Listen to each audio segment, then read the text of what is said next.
రవీంద్ర భారతి మేనేజర్గా వేశారు. రవీంద్ర భారతి మేనేజర్కి ఏం చేయాలి? తెరలు ఎట్లా కట్టాలి, మైక్ పనిచేస్తుందా లేదా, ఇవి కావాలి. వాడికి క్యాలిక్యులస్ ఏం అక్కర్లేదు. మరి వాడు ఏం చేయాలి? రవీంద్ర భారతి మేనేజర్ను third order differential equation solve చేయకుండా డైరెక్టర్ కల్చర్ దగ్గరికి వచ్చేసేసి, sir I'm not happy with this Ravindra Bharathi, నాకు ఐ వాంట్ సంథింగ్ అంటాడు. వాడు పెద్ద హిపోటిక్. అంటే ఎడ్యుకేషన్ అందులోనే ఉన్నాడు. అంటే వాడు నేర్చుకున్నది ఎడ్యుకేషన్ కాదును. ఓల్డ్ గుర్తొచ్చేసాయి. ఓసారి చిన్న చిన్న కథలు చెప్పడం నాకు సరదా, మీకు కూడా ఇష్టమే అనుకుంటాను. ఎందుకంటే ఏఎస్ మూర్తి గారు నాతో ఏం మాట్లాడాలంటే మోటివేటింగ్ ద స్టూడెంట్స్ అనే సబ్జెక్ట్ మీద మాట్లాడాలి. కాబట్టి మోటివేషన్లో నాకు కథలు చెప్పడం ఇష్టం కాబట్టి మీరు కూడా పిల్లలకు కథలు చెప్తారు. కాబట్టి మనం చెప్పదలుచుకున్న మొత్తాన్ని కూడా 1:15 వరకు కథల ద్వారా ఒక కొత్త విషయం వైపు కాదు, పాత విషయం వైపు కాదు, మీకు తెలిసిన విషయం వైపు మిమ్మల్ని తీసుకెడుతూ ఉంటాను. సరే, ఏమిటి బోల్డ్ విషయాలు గుర్తొచ్చాయను కదా. Education is something what you learn and forget. After forgetting what remains in you is education. Very good. ఒక చిన్న సంఘటనతో నా ఉపన్యాసాన్ని ప్రారంభిస్తాను. బందర్ అని ఒక ఊరుంది, మచిలీపట్నం. రైలు అక్కడ ఆగిపోతుంది బెజవాడ నుంచి. ఓసారి నా బందర్లో పనిచేసే రోజుల్లో ఇది జరిగింది కథ, నా జీవితంలోనే జరిగింది. సెల్ ఫోన్లు మోగినా పర్వాలేదు, your ring tone is very beautiful, we like to listen. తర్వాత విందాం, ఈ సభ అయిన తర్వాత రింగ్ టోన్స్ పోటీ పెట్టుకుందాం. ఎందుకంటే సెల్ మోగిందంటే నాకు సెల్ మోహనరంగా గుర్తొస్తుంది, సెల్ మోహనరంగా కాకుండా. ఎందుకంటే సెల్ గొప్పతనం ఏమిటంటే ఎక్కడో ఉన్నవాడిని పొరుగువాడిగా మారుస్తుంది, పొరుగువాడిని ఎక్కడో వాడిగా మార్చేస్తుంది.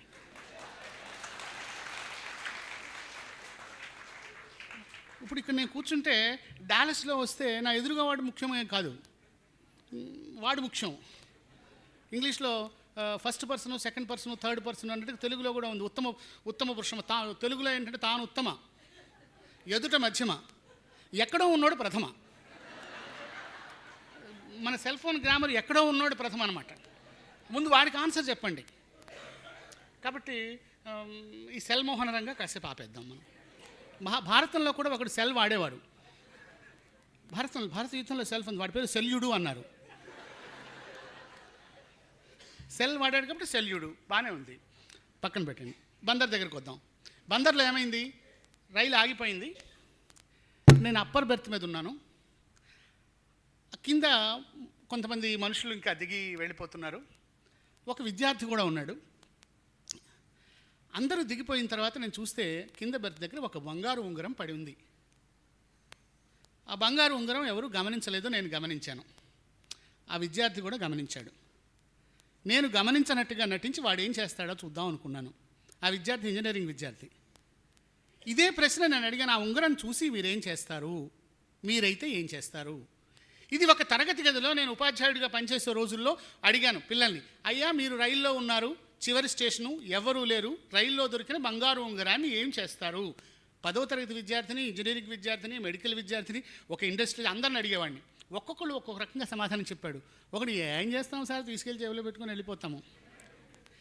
అంటే వాళ్ళు education is something what he learned and forget that nothing remained in him. నాది కాదు అనేది తీసుకుందామనే ఆలోచన వాడికి రాలేదు కాబట్టి వాడు ఎడ్యుకేటెడ్ కాదు. కేంద్ర బిందువు ఇదే నా ఉపన్యాసానికి. మనం నేర్చుకున్న చదువంతా మర్చిపోయిన తర్వాత కూడా వాడు మంచివాడిగా ఉండాలి. ఇంగువ కట్టిన గుడ్డ వాసన వచ్చినట్టుగా ఎక్కడో వెంటాడుతుండాలి. మా మాస్టర్ చిన్నప్పుడు ఈ మాట చెప్పారు, మా మాస్టర్ ఈ పని చేశారు, మా అమ్మ ఈ పని చేసింది, మా నాన్న ఈ పని చేశారని వాడి వెనకాల కొన్ని అద్భుతమైన భావనలు వాడి జీవితాంతం వస్తుండాలి. భావనలని వాడి మనస్సు మీద నమోదు చేయగలగటమే ఉత్తమమైనటువంటి విద్య. మర్చిపోలేని విధంగా నమోదు చేయాలి. మరి మర్చిపోవడానికి వీల్లేదు. ఎన్ని రకాల ఆప్షన్స్ ఉన్నాయి ఆ ఉంగరాన్ని తీసుకొని చేతులు జేబులో పెట్టుకోవడం. వెంటనే ఒక ఆప్షన్, తీసుకెళ్ళి పోలీస్ స్టేషన్కి ఇచ్చేస్తే బాగానే ఉంది. వెంటనే పోలీసుడు వాడికి తిరిగి ఇస్తాడని నమ్మకం ఏమిటి? పోలీసుడిని మేము నమ్మం. పోనీ అయ్యా ఇక్కడ ఒక బంగారు ఉంగరం దొరికింది, ఎవరిది అని అడిగట. ఒక 10,000 వస్తాయి, 20,000 వస్తాయి, అంతా నాదే అంటారు. అమ్మో దొంగలు, ప్రజలందరూ ఇలా ఉన్నారు, నేను ప్రజలను నమ్మను. ఇవన్నీ అతనిలో వచ్చేటువంటి థాట్ ప్రాసెస్. ఒక బ్యాంకులో అందరూ బాగా రష్గా ఉంది. ఇప్పుడు ఏటీఎంలో వచ్చిన తర్వాత బ్యాంకులో రష్ లేవు. ఒకడు కేక వేసేట, అయ్యా ఎవరైనా 100 రూపాయల నోట్ల కట్ట పారేసుకున్నారా అని. అందరూ చేతులు ఎత్తారు, నాదే అని. థ్యాంక్ యూ అండి, ఆ 100 రూపాయల నోట్ల కట్టినటువంటి రబ్బర్ బ్యాండ్ దొరికింది, ఈ రబ్బర్ బ్యాండ్ ఎవరిదో తీసుకోండి అన్నట్టు. డిసప్పాయింటెడ్. ఎక్స్పెక్టేషన్ ఈ సంథింగ్ 100 రూపాయల నోట్ల కట్ట చెయ్యెత్తటంలోనే ఆధారపడి ఉంది. నాది కాంది నేను తీసుకుంటాను. వాళ్ళంతా ఎడ్యుకేటెడ్ కారు, విద్య లేదు. విద్యావంతుడు ఏంటంటే మన ఎందుకు అవుతుంది అనుకుంటాడు. కృతయుగం అవుతుంది అది. ఒక ఉపాధ్యాయుడు విద్యార్థిలోని దైవత్వాన్ని మేల్కొల్పడానికి ఏ విధమైన విద్య బోధించాలి? Mathematics, physics, chemistry, conductivity, thermodynamics, mechanics, తప్పకుండా ఇవన్నీ చెప్పండి. కానీ ఇవన్నీ వాడు మర్చిపోతాడు. సెకండ్ లా ఆఫ్ థర్మోడైనమిక్స్ వాడికి ఏం గుర్తుండదు. కానీ వాళ్ళు ఏదో ఉష్ణోగ్రతకు సంబంధించిన విషయం వచ్చినప్పుడు గుర్తు వస్తూ ఉంటుంది. ఒక చిన్న సంఘటన చెప్తాను. ఉపాధ్యాయుడు విద్యార్థిని మోటివేట్ చేయడానికి ఎలాంటి పరోక్షమైన విషయాలు ఇస్తూ ఉంటాడు. ఇక్కడ నేను మాట్లాడడానికి నాకున్నటువంటి ఒక చిన్న అర్హత కూడా ఉంది. నేను గ్రూప్ 1 సర్వీసెస్ సెలెక్ట్ అవ్వడానికి ముందు లెక్కల మాస్టర్ ఉద్యోగం చేశాను జిల్లా పరిషత్ హై స్కూల్లో. బీఈడి కూడా, బ్యాచులర్ ఆఫ్ ఎడ్యుకేషన్, బందర్లో చదువుకున్న రోజులవి. పబ్లిక్ స్కూల్లో పనిచేశాము. జిల్లా పరిషత్ చెట్టు కింద స్కూల్లో పనిచేశాను. ఆ చెట్టు కింద స్కూల్లో 3 సంవత్సరాలు పనిచేసినప్పుడు ఒక విద్యార్థి నన్ను బాగా ఇష్టపడేవాడు. నేను అందరినీ ఇష్టపడుతున్నాను. వీడికి ఎందుకు ఎప్పుడు నేను ఎక్కడికి వెళ్ళినా నా వెనకాల వస్తూ ఉంటాం. అప్పటికి నాకు పెళ్ళి అవ్వలేదు కాబట్టి మా ఇంట్లోనే ఉంటూ ఉంటాం. నేను చదివే పుస్తకాలు చదువుతూ ఉంటాం. వాడికి ఎందుకో నా పట్ల ఒక ఐడియలిజం ఏర్పడింది. నేను లేనప్పుడు నాలాగా మాట్లాడడానికి ప్రయత్నం చేయడం, నేను రాసినట్టుగా నా అక్షరాలు రాయడం. చివరికి ఏ కాడికి వెళ్ళాడంటే నా సంతకం కూడా పెట్టడానికి ప్రయత్నం చేశాడు పిల్లాడు. ఎందుకంటే పిల్లలు ఎప్పుడు కూడా టీచర్ సంతకాల కోసం పెడుతూ ఉంటుంటారు. హోంవర్క్ మీద చాలా చాలా ఉంటుంటాయి. అది కూడా ఉంది. చివరికి వాడు 8వ తరగతి విద్యార్థి అయితే నేను 9వ తరగతి లెక్కలు చెప్పడానికి వెళ్తే అక్కడికే వచ్చి కూర్చుందాం అనే దాకా వెళ్ళిపోయింది. అంత రకమైన మానసిక విద్యార్థి వచ్చింది. సరే, ఇది ఇలా జరుగుతూ ఉండగా ఒకరోజు నాతో పాటు వాడు భద్రాచలం వచ్చాడు. ఆ భద్రాచలంలో మాకు మిత్రులు ఉండేవారు. నాతో పాటు ఇంకొక లెక్చరర్ కూడా ఉండేవాడు. ఇప్పుడంటే టీచర్లు, లెక్చరర్లు, అసిస్టెంట్ ప్రొఫెసర్లు, రీడర్లు, ప్రొఫెసర్లు అందరూ చేసేది ఒకే పని. కానీ పేరును మనం చెప్తుంటారు. ఒకసారి ఒక యూనివర్సిటీలో ఒక ప్రొఫెసర్ గారు నేను టీచర్ అన్నందుకు ఆయన కోపం వచ్చిందండి. ఏదండి, ఆయన ప్రొఫెసర్ అంటే టీచర్ కంటే ప్రొఫెసర్ కాబట్టి యు ఆర్ డిగ్రేడింగ్ మీ. నా దృష్టిలో ప్రపంచంలో ఐ థింక్ అమెరికన్ యూనివర్సిటీలో అందరినీ టీచర్సే అంటారు. అక్కడ పెద్దగా లేదు, అందరు టీచర్స్. పెద్ద పెద్ద వాటిని కూడా స్కూల్ అనే అంటాడు. ఐబిఎస్ని కూడా ఇండియన్ బిజినెస్ స్కూల్ అంటాం. నా ఉద్దేశంలో టీచర్ అన్న పదం చాలా గౌరవమైనటువంటి పదం. ప్రొఫెసరు, రీడరు, అన్యాయం ఏవో నా వాటికంటే కూడా. సరే, ఆ లెక్చరరు ఉన్నాడు. మేము గోదావరి ఒడ్డున నడుస్తూ ఉన్నాం. ఆ లెక్చరర్ గారు సిగరెట్లు తాగుతాం మొదలెడతాడు. ఆయన సిగరెట్ అలవాటు ఉంది. ఆ లెక్చరర్ మంచివాడే కానీ సిగరెట్ తాగుతున్నాడు. ఆయన వెళుతూ ఉంటే ఆయన గురువు గారు జవాజి పాపయ్య గారని ఒక ఆయన ఎదురయ్యాడు. గురువు గారి ముందు సిగరెట్ తాగకూడదు అనేది అతనికి ఉన్నటువంటి ఎడ్యుకేషన్. కాబట్టి ఆ గురువు గారు ఎదురు ఇతను సిగరెట్ పారేయటం కూడా ఇష్టం లేదు. అది చాలా కాస్ట్లీ సిగరెట్. సిగరెట్ పారేయలేడు, గురుభక్తిని చాటుకోలేడు. అతనిలో ఉన్న ఎడ్యుకేషన్ కాన్ఫ్లిక్ట్ ప్రతి మనిషికి 2 వస్తుంది. ఇక్కడ సిగరెట్ ముఖ్యమా, భక్తి ముఖ్యమా? పాపయ్య గారు ఉన్నాడు పెద్ద ఆయన. వెంటనే కవితాప్రసాద్ గారు ఒక పని చేయండి, ఆ మాస్టర్ వెళ్ళే వరకు ఈ సిగరెట్ మీరు పట్టుకోండి అన్నాడు నన్ను. ఆయన నాకు గురువు గారు కాదు కాబట్టి ప్రాబ్లం లేదు. స్నేహితుడు కదా, నేను సిగరెట్ పట్టుకోవడం అంటే సంఘర్షణ పడలేదు. జీవితంలో అన్ని విషయాల్లో సంఘర్షణ పడలేము. రాజీ పడుతుంటాం, సర్దుకుపోతుంటాం. రాజీలు 3 రకాల రాజీలు ఉంటాయి. ఒకటి పోరాట రాజీ, నిరంతరం పోరాడుతూ దెబ్బలాడుకుంటూ ఉద్యోగం చేయడం. 2 తాత్కాలిక రాజీ, సరే ఈ పని ఇలా కానివ్వండి తర్వాత చూసుకుందాం. శాశ్వత రాజీ, బాబు నీకో నమస్కారం, నువ్వు చెప్పినట్టే చేస్తాను. జీవితం ఈ 3 రాజీల్లో నడుస్తూ ఉంటుంది. ఉద్యోగం, ఇల్లు, భార్య, భర్త, పిల్లలు అన్నిట్లో కూడా 3 రాజీలు. రాజీ పడకుండా ఎవడో ఉండడు. సరే, నేను తాత్కాలిక రాజీ, సరే ఇవ్వండి దానికి ఏముందని చెప్పి సిగరెట్ పట్టుకున్నాను. ఆయన అలా దాటిపోయాడు. వచ్చారు, కలుసుకున్నాను. నా సమస్య ఏంటంటే ఇప్పుడు నా ఎదురుగా శ్రీనివాస్ ఎదురయ్యాడు. నాకు నా విద్యార్థి ఎదురయ్యాడు.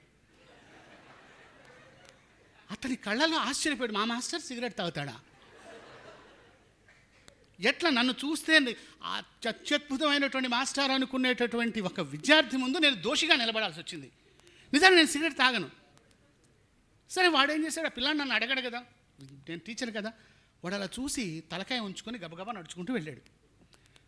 ఈ సిగరెట్ మళ్ళీ ఆయన యథాతథంగా ఆయనకి అప్పచెప్పాను. అయిపోయింది. నాకు ఇంటికి వెళ్ళిన తర్వాత నిద్ర పట్టడం లేదు.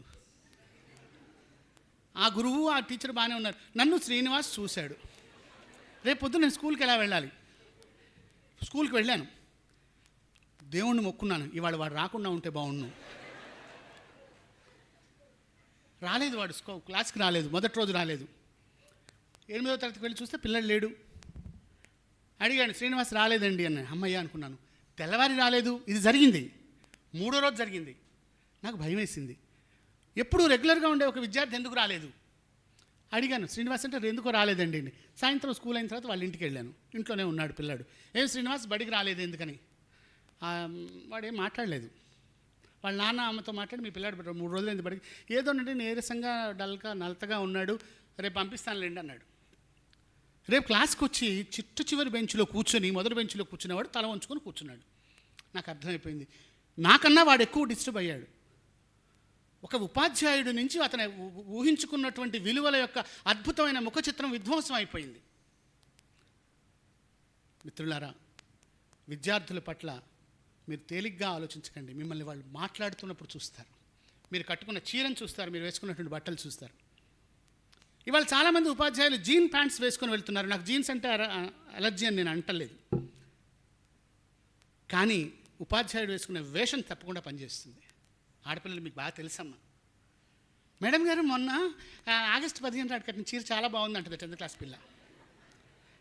ఈసారి ఎంత మెమరీ ఉంటుందో దాని దుంప చెప్పినారు, పోయిన సంవత్సరం కూడా మీరు అదే కట్టుకున్నారండి అంటుంది. అయ్య బాబోయ్, ఇంత ఇంత ఇంత మెమరీ ఎక్కడి నుంచి వచ్చింది? కొన్ని అలా మోటివేట్ అవుతూ ఉంటుంది. మనం వేసుకునే వేషం, మన భాష, బూతులు మాట్లాడుతుంటారు చాలామంది గ్రామ ప్రాంతాల్లో. మాస్టరే మాట్లాడితే నేను మాట్లాడకపోవటం ఏమిటి? ఇక నుంచి చెప్పాల్సిన విషయాలని మీకు తెలుసు కాబట్టి అవి చెప్పను. మనం ఎలా ఉండాలి.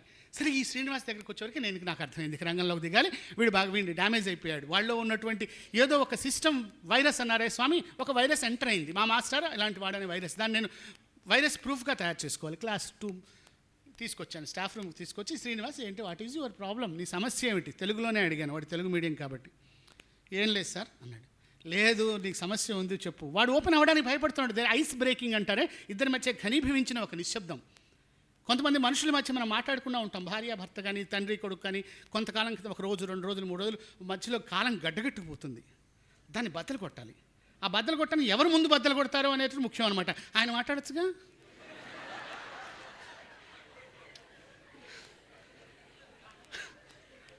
నాకు తెలిసి ఇదంతా జరుగుతూనే ఉంటుంది.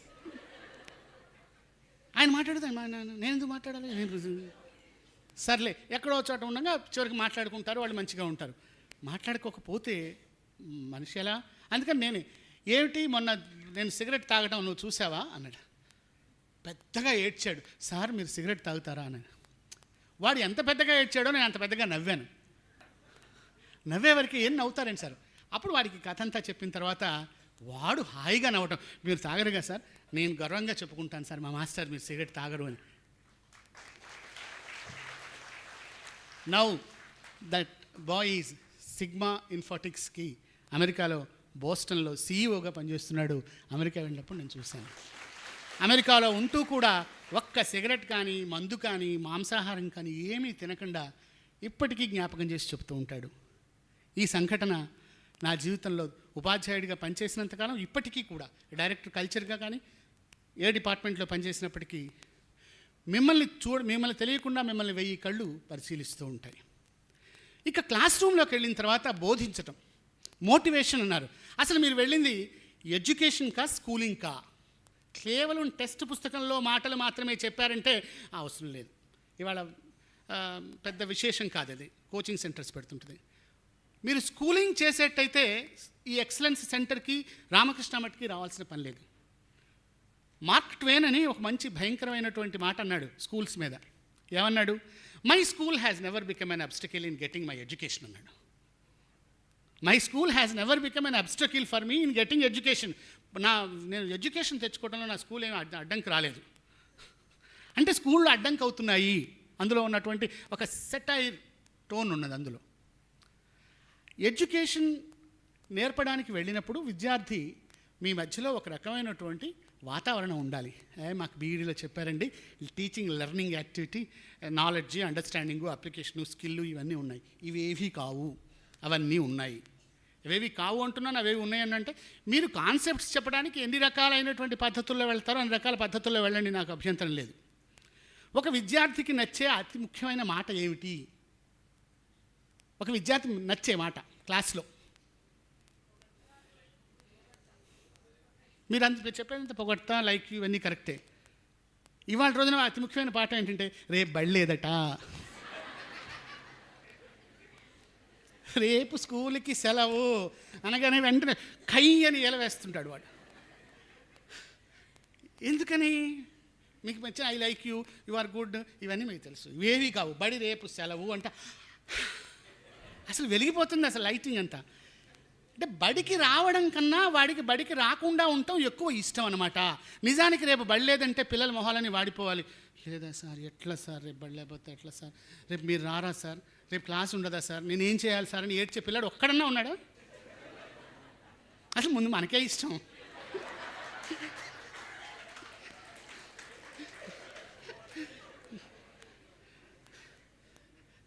మన చాలా ఇష్టం బడి లేకపోవటం. ఇప్పుడు నేను మోటివేషన్ గురించి మాట్లాడుతున్నాను. మనకు బడి అంటే ఎందుకు ఇష్టం లేదు, వాడికి బడి అంటే ఎందుకు ఇష్టం లేదు? మన టీచింగ్ లెర్నింగ్ యాక్టివిటీ అనే ఇందాక స్వామీజీ చెప్పిన ఆ 40 నిమిషాల పవిత్రమైనటువంటి, అద్భుతమైనటువంటి, మధురమైనటువంటి గొప్ప క్షణాలను మనం ఎందుకు గడపలేకపోతున్నాం? ఇందాక స్వామీజీ పాఠం చెప్తున్నప్పుడు విద్యార్థి వాచి చూడకూడదు అన్నారు. ఉపాధ్యాయులు కూడా వాచి చూడకూడదు. పాఠం చెప్తూ మధ్యలో చూసి ఇంకా వెలుగొట్టమే, ఏం చేస్తున్నారంటే అక్కడ 5 అంటే కాలేదు సార్, ఇంకా రాలేదంటే ఆ గడియారం తప్పుడు గడియారం పెట్టాడు హెడ్ మాస్టర్, బుద్ధి లేదు, సరిగ్గా కొట్టండి టైము. ఎక్కడ జరుగుతుంది? ఇవన్నీ కూడా నిజాలు కాకుండా ఉంటే బాగుండు అని నేను అనుకుంటాను. కానీ దురదృష్టవశాత్తు చాలా చోట్ల అవి నిజాలే, ఇప్పటికీ నిజాలే. ఈ 40 నిమిషాల కాలం గొప్పగా గడపడానికి ఏం చెయ్యాలి అంటే కొన్ని ముచ్చటైనటువంటి విషయాలు మాట్లాడుకుందాం. ఉదాహరణకి నేను డైరెక్టర్గా వచ్చిన తర్వాత కూడా నాకు ఈ లోపల ఈ మాస్టర్ ఉన్నారు, టీచర్ మాస్టర్ ఉన్నారు. మా పిఏ ఒక భాష అని ఉన్నాడు. ఆ భాషకి ఒక 3 ఏళ్ల పిల్ల ఉంది, కూతురుంది. దాన్ని అప్పుడే బడిలో వేసేసాడు. ఏదో వాళ్ళ అమ్మకి బాగాలేకపోతే దాన్ని తీసుకొచ్చాడు. డైరెక్టర్ గారిని పరిచయం చేస్తా ఉంటే అది డైరెక్టర్ రూము ఏసీ చూసేసి ఆ పిల్ల భయపడింది. నాకు పిల్లలంటే చాలా సరదా కదా, రావే అని చెప్పేసి పిలిచాను. అది రాలేదు. తర్వాత పర్వాలేదండి, చాక్లెట్ ఇచ్చాను, చాక్లెట్ మాత్రం తీసుకుంది. 10 నిమిషాల తర్వాత ఏం చదువుతున్నావు? ఎల్కేజీ అంది. బాగుంది, ఎల్కేజీ అయితే నీకు ఏబీసీడీలు వచ్చా? వచ్చు అంది. తెల్లటి కాగితం తీసి ఓ పెన్నిచ్చి నేను మీటింగ్కి వెళ్ళొచ్చేలోపు నువ్వు ఏబీసీడీలు రాయి అన్నాను. మర్చిపోయాను. వెళ్ళాను మీటింగు. తర్వాత హడావుడిన తర్వాత సాయంత్రం వచ్చింది. ఈ పిల్ల పోదే, వాడి దగ్గరే ఉంది. మధ్యలో ఇంటికి పంపిస్తాను. సారు ఏబీసీడీ రాయమన్నారు కదా అని తీసుకొచ్చిన తర్వాత రూమ్లోకి వచ్చిన తర్వాత తనంతట తానే తలుపు తీసుకొని వచ్చి నాకు ఆ కాగితం ముందు పెట్టి నించుంది. చక్కగా రాసామని చెప్పేసి దాన్ని టిక్ పెట్టి 10/10 అని వేశాను. 10 out of 10 అని. దాని మొహంలో కళ్ళల్లో అంత ఆనందం నేను ఎప్పుడు చూడలేదు. 10/10 సార్ ఇచ్చారు అని చెప్పేసింది. ఎప్పుడు అది బడికి వెళ్ళటం మానేసి రోజు నా దగ్గరికి రావాలని గోల పెడుతుందట. నేను ఏమీ చేయలేదు, 10/10 వేశాను, నచ్చింది, ఓ చాక్లెట్ ఇచ్చాను. బడికి వెళ్ళటానికి ఏలుస్తుంది కానీ నా దగ్గరికి రావడానికి వస్తుంది. మిత్రులారా, చిన్న సంఘటన. ఇక్కడ నేను చేసింది ఏమిటి? పెద్ద ఏమీ చేయలేదు. అది నన్ను నమ్మింది. ఆ పిల్లకి నేను నచ్చాను. 10 out of 10 వేశాడంటే వీడు గొప్పవాడు. కానీ మనం వచ్చేసరికి విద్యార్థులు అందరూ భయపడేటటువంటి సబ్జెక్ట్ ఒకటి ఉంది. మ్యాథమెటిక్స్ చాలా కష్టం అండి. 9 periods ఇవ్వాలండి, 12 periods. వీలుంటే తెలుగు హిందీ పీరియడ్లు తగ్గించి అవి కూడా తీసేసుకుంటామని లెక్కల మాస్టర్ తెలుగే కదా సార్ ఇచ్చింది సార్ 2 periods. సిలబస్ అవ్వలేదు సార్, ఇంకా తొందరగా లాగేసుకుంటాం. వీళ్ళు లాక్కుండా ఎందుకు ఇతను లాక్కోవడం అనేది తొందరగా సిలబస్ కావాలి. పిల్లలు కూడా అమ్మో లెక్కల్లో కష్టం ఉంటాడు. లెక్కల్లో ఎందుకు కష్టం? మౌలికంగా నేను అవధానాలు, పద్యాలు, ఆశకవితం చెప్పినప్పటికీ కూడా నాకు తెలుగులో పావలాకాశ డిగ్రీ లేదు. I'm student of mathematics and physics and chemistry. BEd కూడా లెక్కల మాస్టరే పనిచేశాను. తర్వాత తెలుగులో చేసి పిహెచ్డీ చేసిన పక్కన పెట్టా, కానీ అది పెద్ద విశేషం కాదు. లెక్కల్లో మొట్టమొదట పిల్లలు చాలా బాగా నేర్చుకునేది అక్షరాల కన్నా అంకెలు. ప్రాథమిక ఉపాధ్యాయులు ఎవరైనా ఉన్నట్టయితే లేదా మీరు కూడా గమనించండి. వాళ్ళు కానీ ఏబీసీడీలు రాయడానికి కష్టపడతారు, కానీ ఒకట్లు దిబ్బడానికి ఒంట్లు అంటాం మనం. నెంబర్స్ చాలా తొందరగా వస్తాడు వాడు. 1 2 3 4 వేస్తాడు. నెంబర్లు చెప్పిన తర్వాత కూడికలు చెప్తాం. కూడికలు చెప్పినప్పుడు ఒకటి పక్క ఒక గీత, 2 పక్క 2 గీతలు లెక్క పెట్టి వేస్తుంటాడు వాడు. కూడికలు ఎడిషన్స్ బ్రహ్మాండంగా చేస్తాడు వాడు. తీసివేతల దగ్గరకు వచ్చేవరకే వాడి మెడకాయ పట్టుకుంటుంది, జీవితాంతం వాడు నాశనం చేస్తాడు. సబ్ట్రాక్షన్స్ ఎలా ప్రారంభమవుతుంది? తీసివేతలు కూడా మంచి మర్యాదగానే మొదలు పెడతాం మనం. 9 నుంచి 5 పోతే ఎంత? 9 వేళ్ళు తీసుకో, 5 మూసాయి, 4 రైట్, గుడ్, వెరీ గుడ్, బాగుంది. వీడి మొదలు ఎక్కడ ఉంది? 15లో నుంచి 7 తీసే అంటాడు. 5లోంచి 7 పోతుందా అంటాం మనం. వాడు ముందు మౌనంగా ఉంటాడు. పోవడం ఏమిటి? పళ్ళు బిగిస్తాం. 5లోంచి 7 పోతుందా అంటాడు. కరెక్ట్, పోదు. అప్పుడు ఏం చేయాలి? ఏం తెలుసు ఏం చేయాలి? అలా చూస్తాం. మనం అడిగే ప్రశ్నలు పిల్లడికి, 5లోంచి 7 పోదు కదా, పోదు. ఏం చేయాలి? అప్పు తెచ్చుకో. అప్పు ఏమిటి? అప్పు అంటే ఇక్కడ ఉంది కదా పక్కన అంటే, ఓహో ఇది అప్పా అనుకుంటాడు. అది 1 అని వాడు నేర్చుకున్నాడు అంతకుముందు. ఇప్పుడు అప్పు అంటాడేంటి? అప్పు అయింది. అప్పు అయిపోయిన తర్వాత 1, అప్పు అంటే 10 అంటాడు. మళ్ళీ ఇది 1 అన్నాడు, మళ్ళీ 10 అంటాడు, మళ్ళీ అప్పు అంటాడు. వామ్మో, ఇదేదో నాకు అర్థం కావట్లేదు. సరే 10 అయింది. 10 బాగానే ఉంది. ఈ 10కి 5 కలుపు. 10కి 5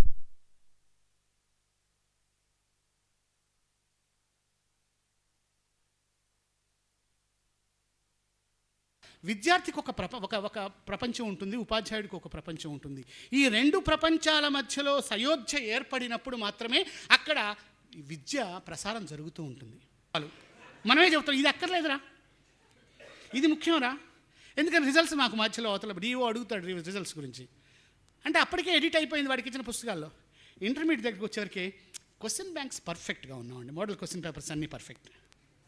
ఇంజనీరింగ్ దగ్గరికి వచ్చేవరకే వాడు 3rd సెమిస్టర్ 4th సెమిస్టర్కి వచ్చేవరకే, అరే భయ్ వాడు ఎగ్జామ్ ఏంటరా అంటాడు. వాడికి అక్కర్లేదు, ఎగ్జామ్ కూడా తెలుసుకోవాల్సిన అవసరం లేదు.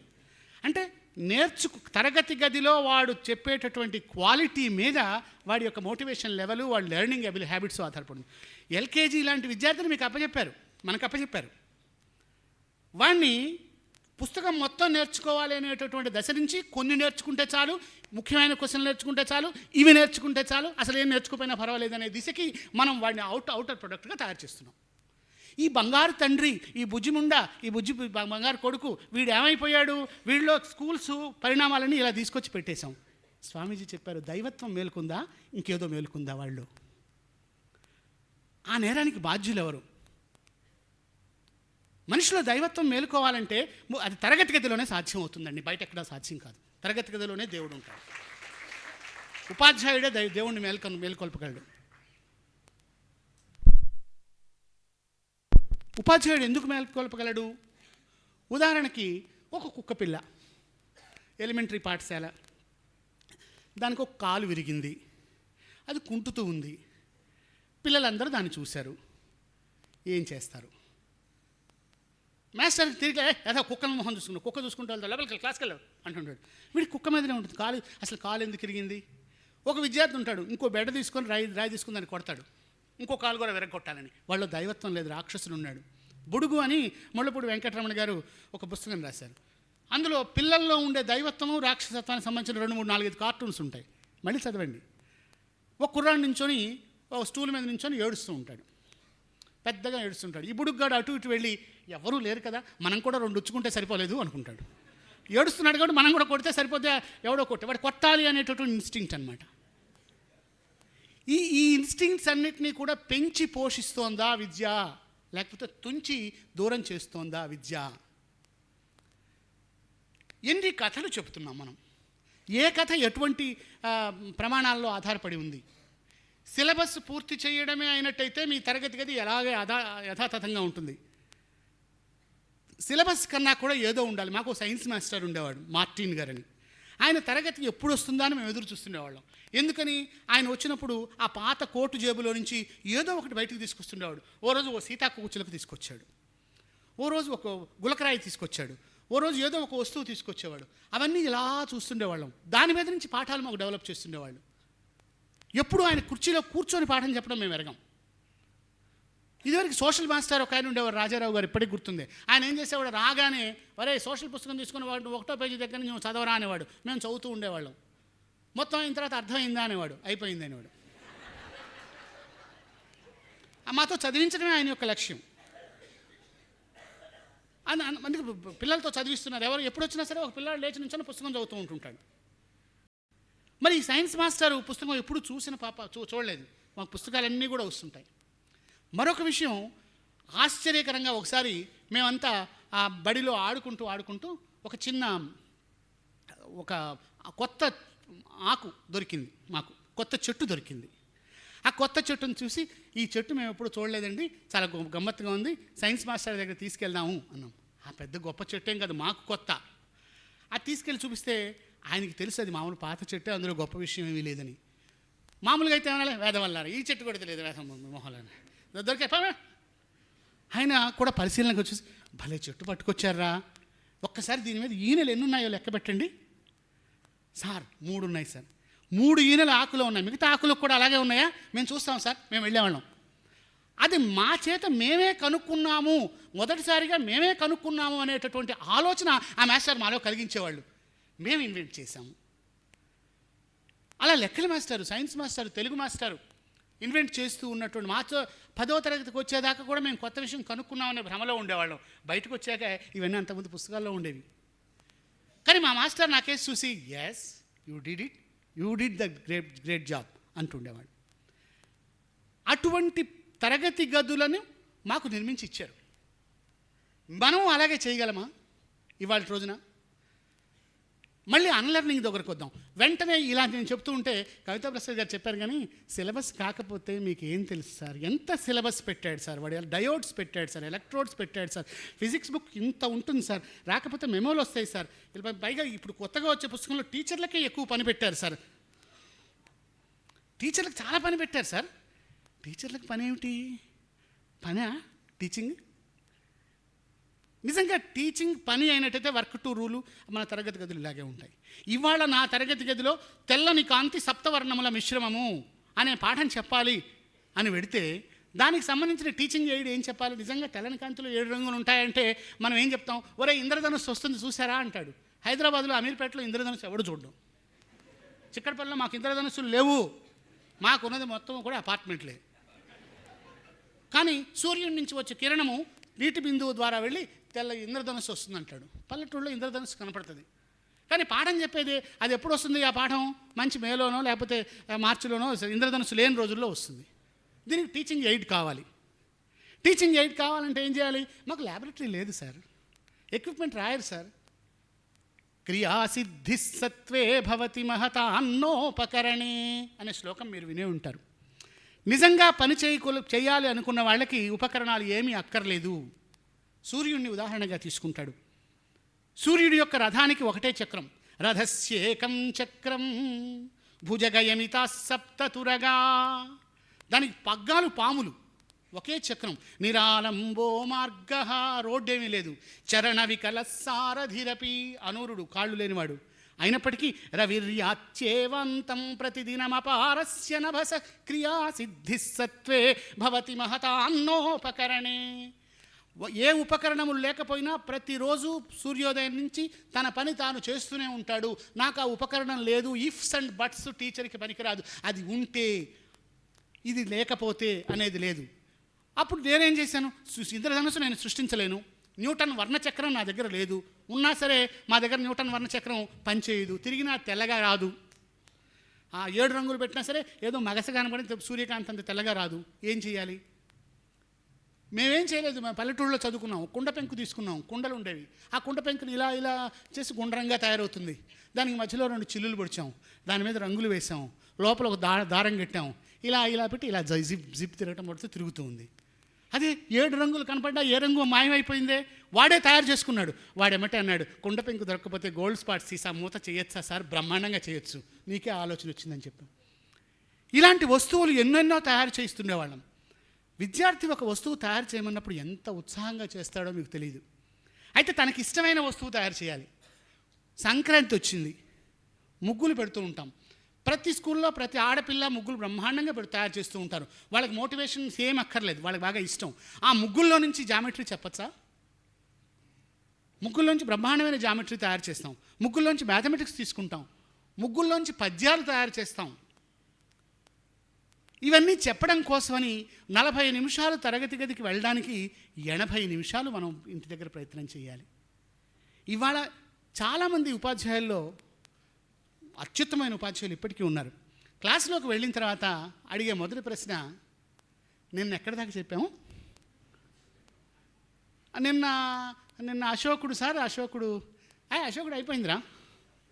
అశోకుడు తర్వాత అదే సార్ కళింగ యుద్ధం అది కూడా అయిపోయిందా సార్ అంటాడు వాడు. అయిపోయిందేమో, లేకపోతే మళ్ళీ యుద్ధం చెప్తాడు ఆయన.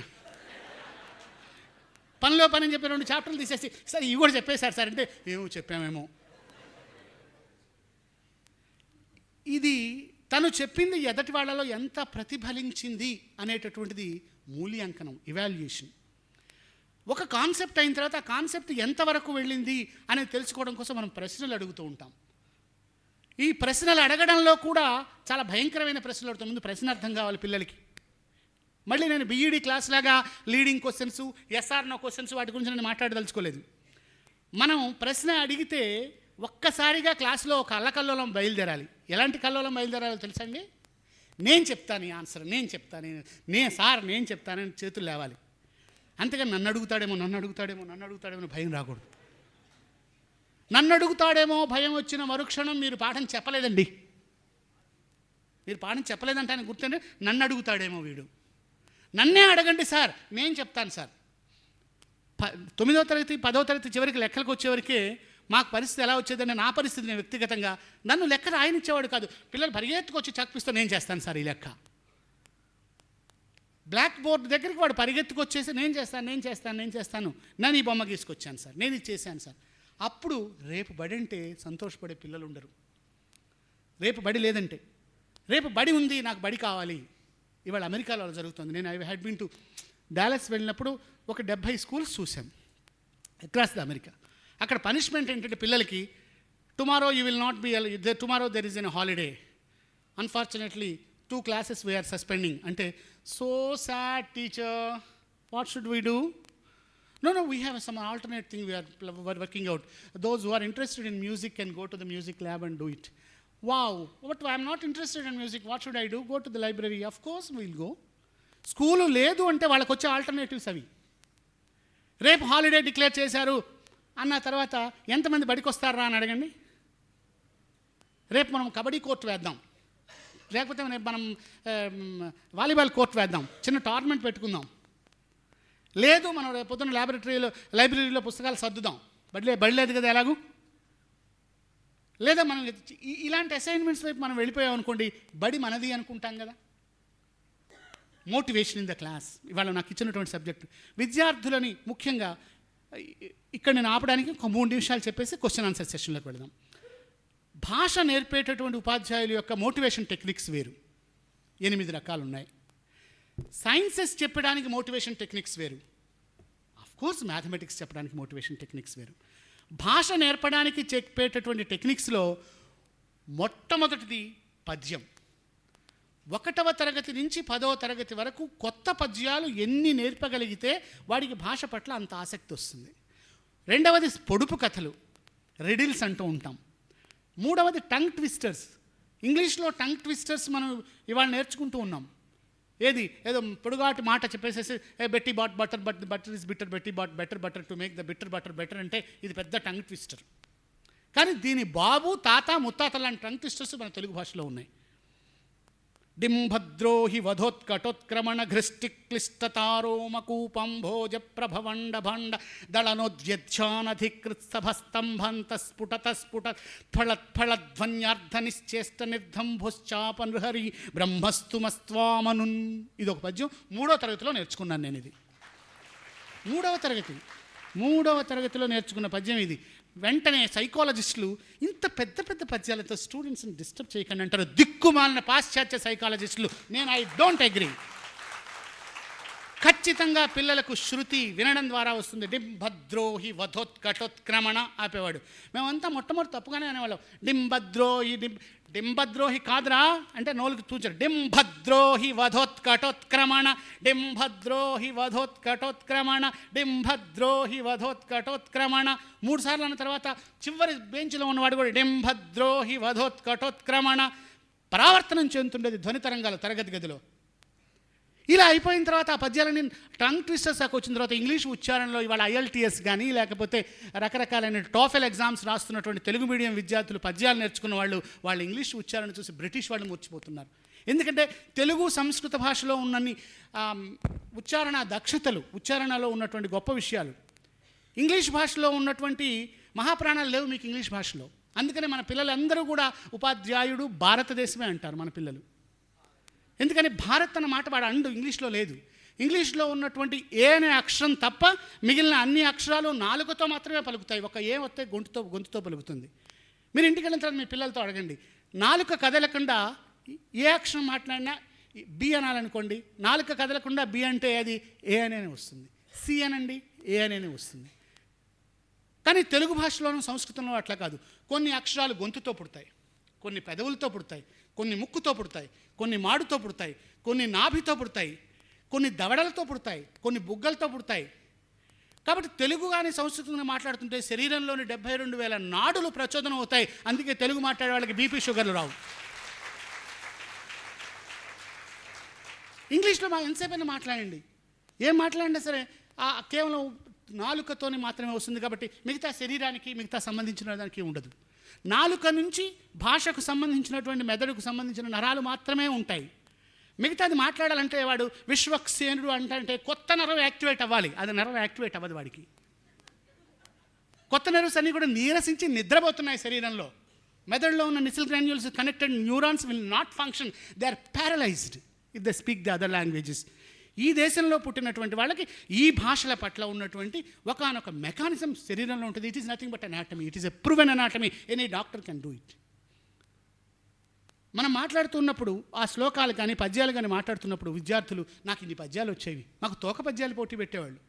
అంటే ఒక పద్యం అయిన తర్వాత ఆ పద్యం చివరక్షరంతో మొదలయ్యే పద్యం మళ్ళీ చదవాలి, అన్ని పద్యాలు వచ్చేవి. ఇవాళ దానికి దిక్కుమాలింది అంత్యాక్షరి. సినిమా పాటలు మాట్లాడుకుంటాం.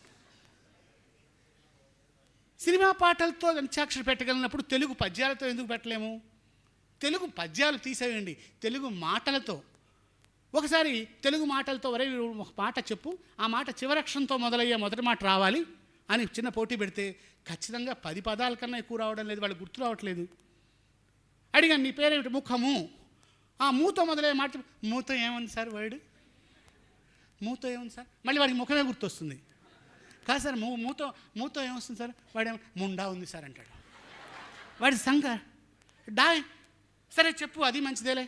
డాతో డాతో ఏముంది సార్, డాతో స్ఫురణ లేదు. ర్యాండమ్ యాక్సెస్ మెమరీలో అంత వొకాబులరీ లేదు.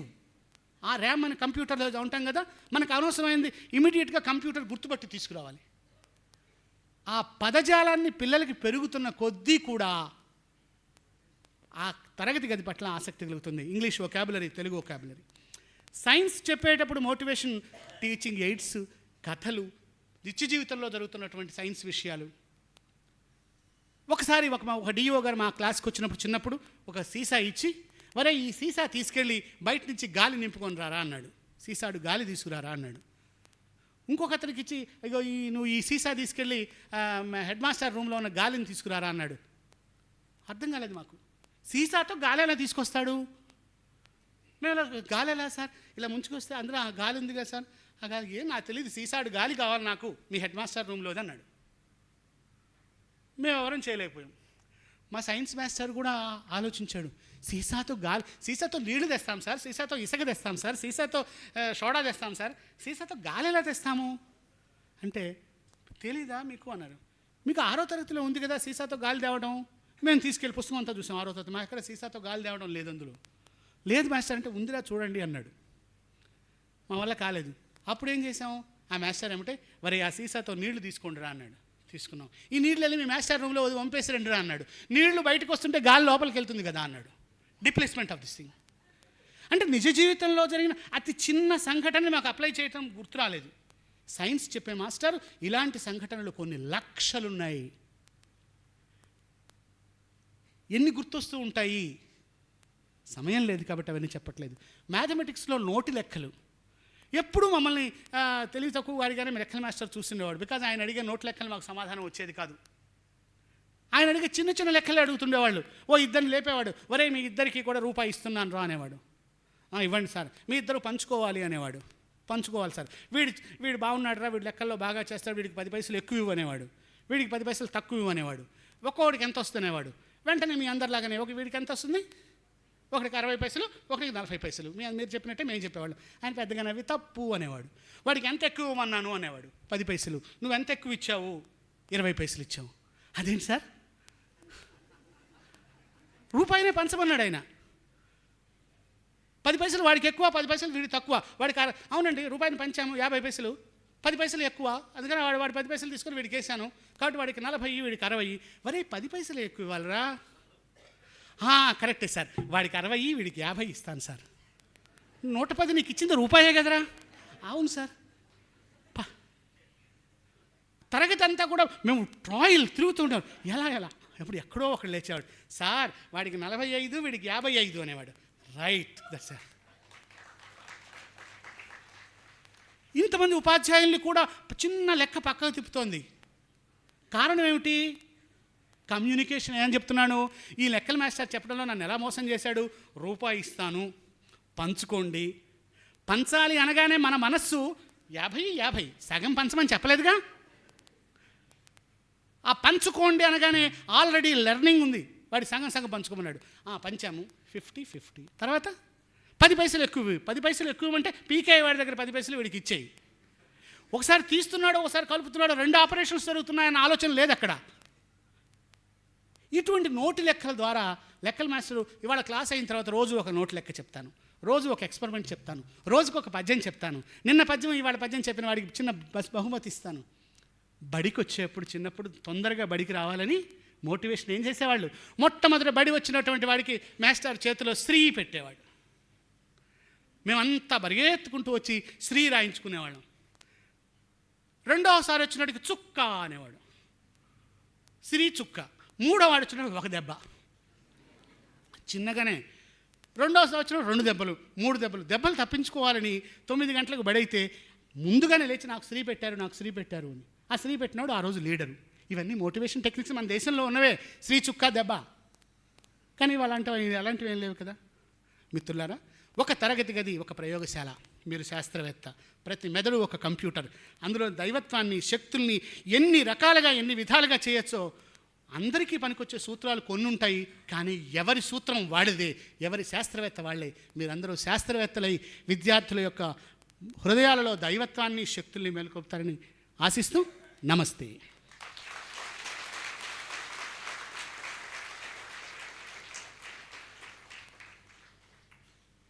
Any questions? I'm ready to answer. హాయిగా మాట్లాడుకుందాం ప్రశాంతంగా. సార్, మీ మధ్య ఒక 20 మంది పిల్లలతో కలిసినప్పుడు మీకు బాగా ఇష్టమైంది మీ స్కూల్లో, బాగా ఇష్టం లేనిది అంటే ఒక 2nd క్లాస్ అమ్మాయి నాకు బాగా ఇష్టమైంది ప్లే గ్రౌండ్, నాకు బాగా ఇష్టం లేనిది టీచర్ అని ఆన్సర్ పెట్టింది. చూడండి, నేను ఆశ్చర్యపోయినంటే మన స్థాయిలోనే ఏదో ఎక్స్ప్లెనేషన్ అనే వస్తుందని అనుకున్నాను. కానీ అమ్మాయి 2 మాటలు, బాగా ఇష్టమైంది ప్లే గ్రౌండ్, బాగా ఇష్టం లేని టీచర్. ఈ పరిస్థితికి కారణాలు ఏమన్నా? ఖచ్చితంగా ఈ పరిస్థితి ఉంది, దాని ముందు అంగీకరించాలి. ఉపాధ్యాయుడు విద్యార్థి మధ్యలో ఉండే సంబంధం భయం అనే సంబంధం ఉంది. పిల్లలు భయపడతారు, దెయ్యం బూచి వస్తుంది అంటారు, భయం. ఉపాధ్యాయుడు భయపడటానికి కారణం ఏంటి? వాడి చేతిలో బెత్తం, అతని మాట్లాడే మాట, అతను చూసే చూపు. పూర్వం దీక్షలను ఉండేది, గురువు రకరకాలుగా విద్యార్థికి నేర్పుతాడు అని చెప్పేసి అంటాడు. అందులో కూర్మ దీక్ష అని ఒకటి ఉంది. కూర్మ దీక్ష అంటే కమఠం. తాబేలు ఏం చేస్తుంది? తలుచుకుంటాడట పూర్వకాలం, నా విద్యార్థికి బోల్డ్ మార్కులు రావాలి, అతను విజయం సాధించాలి. అది జరిగేది. ఇవాళ క్లాస్ రూమ్లో ఉపాధ్యాయులకు ఎంతమంది తమ విద్యార్థుల పేర్లు తెలుసు? 72 మంది పిల్లలు ఉంటారు, ఏం పేరు తెలుసుకుంటామండి? 72 మంది ఉన్న పేర్లు తెలుసుకోవచ్చు. ప్రతి ఒక్క మనిషికి తన ఇష్టమైంది ఏంటంటే పేరు. సుజాత ఎలా ఉన్నావు, సుబ్బారావు ఎలా ఉన్నావు, దాంతో పేరు పెట్టి పిలిచిన మరుక్షణం మీకు దగ్గర అవుతాడు. ఉపాధ్యాయ విద్యార్థులకు మధ్య దగ్గర చేసేటటువంటిది ఒక చిరునవ్వు. మీకు రైలు బడి అనే ఒక పుస్తకం విశాలాంధ్ర వాళ్ళు వేశారు, దొరికితే చదవండి. అందులో ఒక అమ్మాయిని అందరూ రిజెక్ట్ చేశారు, ఈ అమ్మాయికి చదువు రాదు అని ముద్ర వేశారు. అలాంటి అమ్మాయి రష్యాలో అత్యున్నతమైనటువంటి పెద్ద కంపెనీకి ఎండీగా మారింది ఒక ఉపాధ్యాయుడి వల్ల. కారణం ఏంటంటే అందరి చేత తిరస్కరించబడి 10 ఏళ్ల అమ్మాయిని ఒక రైలు పెట్టెలో ఉన్నటువంటి ఒక మాస్టర్, అతి పేద మాస్టర్ దగ్గరికి వెళ్ళి చదువుకోవడానికి వెళుతుంది. ఏమే ఆ మాస్టర్ ఈమెతో అన్న మొట్టమొదటి మాట ఏంటంటే, యు ఆర్ వెరీ గుడ్, నీ హ్యాండ్ రైటింగ్ చాలా బాగుంది అన్నట్ట. అది ఆ అమ్మాయి జీవితంలో ఉన్న మొట్టమొదటి ప్రశంస. మీరు ప్రశంసించండి విద్యార్థుల్ని, మీకు వాళ్ళు మీ పిల్లల కన్నా దగ్గర అవుతూ ఉంటారు. ఉపాధ్యాయులలో చాలామంది టీచర్ అంటే భయం లేదురా అంటారు చాలామంది. టీచర్ అంటే భయం ఎందుకు ఉండాలి? టీచర్ అంటే భయం ఉంటే వాళ్ళిద్దరి మధ్యలో ఇంటరాక్షన్ లేదు. టీచర్ అంటే భక్తి ఉండాలి. భక్తి అనే మాట కూడా నేను కొంతమేరకు ఒప్పుకోను. భక్తి అంటే మా సంగీత కళాశాలలో రాగానే శ్రీ గురుభ్యో నమః అని పాదాలు పట్టుకోవడం, ఆ రకమైన భక్తి దగ్గర నుంచి మళ్ళీ భయం ఏర్పడుతుంది. టీచర్ అన్నట్టయితే ఒక గౌరవపూర్వకమైన స్నేహం ఉండాలి. Teacher is a great friend. నాతో మాట్లాడతారు మాస్టరు. తరగతి గది అయిన తర్వాత టీచర్తో పాటు స్టాఫ్ రూమ్ దాకా ఇదివరకు పిల్లలు కొంతమంది వచ్చేవాళ్ళు ఆయన మాట్లాడుతూ ఉన్నప్పుడు. కాబట్టి ఆట స్థలంలో భయం లేదుగా. టీచర్ అంటే భయం ఉంది. భయాన్ని పోగొట్టే ఎలా చేయాలో మీకు అందరికీ తెలుసు. వివేకానంద కూడా అదే చెప్తారు కదా, అభీహి, నిర్భయంగా దైవత్వాన్ని మేల్కొల్పడం అంటే భయం లేకపోవడమే. ఈ ప్రపంచంలో భయం లేనిది ఎవరికి? భగవంతుడికే. దేవుడికి ఏమైనా భయం ఉంటుందా? భయం లేనివాడు భగవంతుడు. మనం భయపడుతున్నామంటే దైవత్వం లేదు. స్వామి, ఈ మధ్యకాలంలో కొన్ని స్కూల్స్కి వెళ్ళి కొద్దిగా ఆ పిల్లల్లో చైతన్యం కలిగించడానికి ప్రయత్నం చేస్తున్నాను, 10th క్లాస్ పిల్లల్లో ముఖ్యంగా. కానీ ఈ ప్రభుత్వ పాఠశాలల్లో చదువుతున్న 10th పిల్లల్లో ఒక్క 10% మంది మాత్రమే ఆ స్థాయికి కలిగిన వాళ్ళు ఉన్నారు. దాదాపు 80 నుంచి 90% మంది పిల్లలు ఆ స్థాయికి చేరుకోలేని పరిస్థితిలో ఉన్నారు. ఇది మొదటి తరగతి నుంచి జరుగుతున్న ప్రభావమే అనుకుంటా నేను. అంటే 1వ తరగతి నుంచి 10వ తరగతి వరకు పైకి నెట్టేసుకుంటూ వస్తున్నాం, కానీ వాడి చదువు గురించి మాత్రం సరిగ్గా పట్టించుకోవడం లేదేమో, వాడికి నేర్పించే విధానం సరిగ్గా లేదేమో. దీనికి ఏదైనా ఒక సొల్యూషన్ ఏదైనా ఆలోచించాలి. మీలాంటి వాళ్ళు ఎవరైనా చొరవ తీసుకొని ఆలోచించాలి. 1వ తరగతి నుంచి 10వ తరగతి వరకు నెట్టుకుంటూ వస్తున్న వాళ్ళని పాస్ చేయొద్దని నేను చెప్పడం లేదు, వాళ్ళని పాస్ చేస్తూ రావాల్సిందే. కానీ 10వ తరగతికి వచ్చేటప్పటికే వాడికి అంటే ఒక 10% మంది మాత్రమే ఆ స్థాయికి కలిగిన వాళ్ళు ఉంటున్నారు. మిగతా 90% మంది బిలో యావరేజ్లోనే ఉంటున్నారు. వీళ్ళలో ఏమైనా మార్పు తీసుకురావడానికి వీలవుతుందేమో చెప్పండి. మీరు చెప్పిన దాంతో నేను పూర్తిగా ఏకీభవిస్తున్నాను. 10% ఉన్నందుకు సంతోషిస్తున్నాను. మొదటిది, 90% మందికి స్థాయి లేదు. 10వ తరగతికి వచ్చినా వాడికి ఏబిసిడీలు రావండి, అసలు ఫండమెంటల్స్ తెలియకుండా 10వ తరగతికి వచ్చి కూర్చున్నారండి అనే మాట దాదాపుగా ప్రపంచం అంతా ఉంది, మన ఇండియాలోనే కాదండి. స్థాయి అనేటటువంటిది మీరు మెజర్ చేస్తున్నారు, మూల్యాంకనం చేస్తున్నారు, కొలుస్తున్నారు. దేని ద్వారా కొలుస్తున్నారు మాస్టరు? ఒక ప్రశ్న పత్రం ద్వారా కొలుస్తున్నారు. ఏమి కొలుస్తున్నారు మాస్టరు? మీ టెక్స్ట్ పుస్తకంలో చెప్పిన వాటిని కొలుస్తున్నారు. టెక్స్ట్ పుస్తకంలో చెప్పిన వాటిని మీరు ఒక ప్రశ్నపత్రం చెప్పి ఆ ప్రశ్నపత్రానికి సమాధానం చెప్పట్లేదు కాబట్టి వాడికి స్థాయి లేదండి అంటున్నారు. అది మీ యొక్క ఇవాల్యుయేషన్ టెక్నిక్.